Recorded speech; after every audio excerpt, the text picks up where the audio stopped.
কেমন আছেন সবাই? আশা করি ভালো আছেন। আমি এদুল খান সাহেব আছি আপনাদের সাথে নতুন আর একটি ভিডিও নিয়ে আপনাদের মাঝে হাজির হলাম। বন্ধুরা, আজকে আমরা আলোচনা করব পরিসংখ্যানের পার্ট 2 অর্থাৎ লেকচার 2 নিয়ে। আমাদের এই লেকচারে মূলত আজকে আমরা আলোচনা করব কেন্দ্রীয় প্রবণতা নিয়ে। তো বন্ধুরা, চলুন কথা না বাড়িয়ে মূল ভিডিওটি শুরু করা যাক।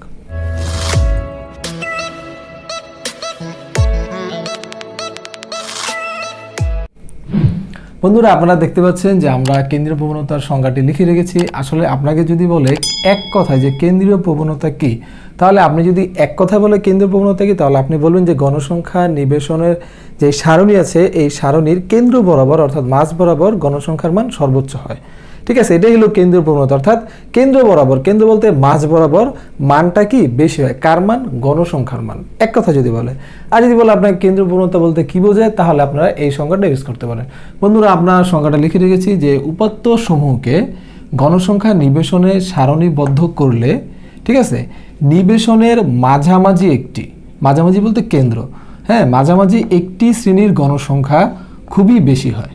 ঠিক আছে, অর্থাৎ মানে সবচেয়ে বেশি হয়, সর্বোচ্চ হবে, একে কি বলে? কেন্দ্রীয় প্রবণতা বলে। অর্থাৎ মাঝামাঝি গণসংখ্যার মান সর্বোচ্চ হওয়া।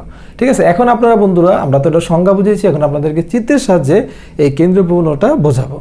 বন্ধুরা, আপনারা দেখতে পাচ্ছেন যেখানে আমরা একটা চিত্র এঁকেছি, যেখানে আপনারা কতগুলো শ্রেণী ব্যক্তি দেওয়া আছে, 1 থেকে 10, আমরা 61 থেকে 70 এই পর্যন্ত রেখেছি এবং আমরা কতগুলো গণসংখ্যার মান দিয়েছি। আপনারা যদি বন্ধুরা দেখেন আমাদের এই যে শ্রেণীটা অর্থাৎ 31 থেকে 40 যেই শ্রেণীটা, এই শ্রেণীর দেখেন মাঝামাঝি যে গণসংখ্যার মানটা এটা কিন্তু সর্বোচ্চ।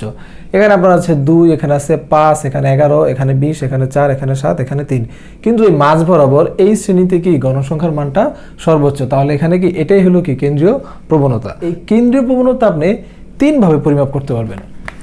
ঠিক আছে, সেটা হলো, যদি আপনাকে অনেক সময় নৈতিকটা আসে যে কেন্দ্রীয় প্রবণতা কয়ভাবে পরিমাপ করা যায়।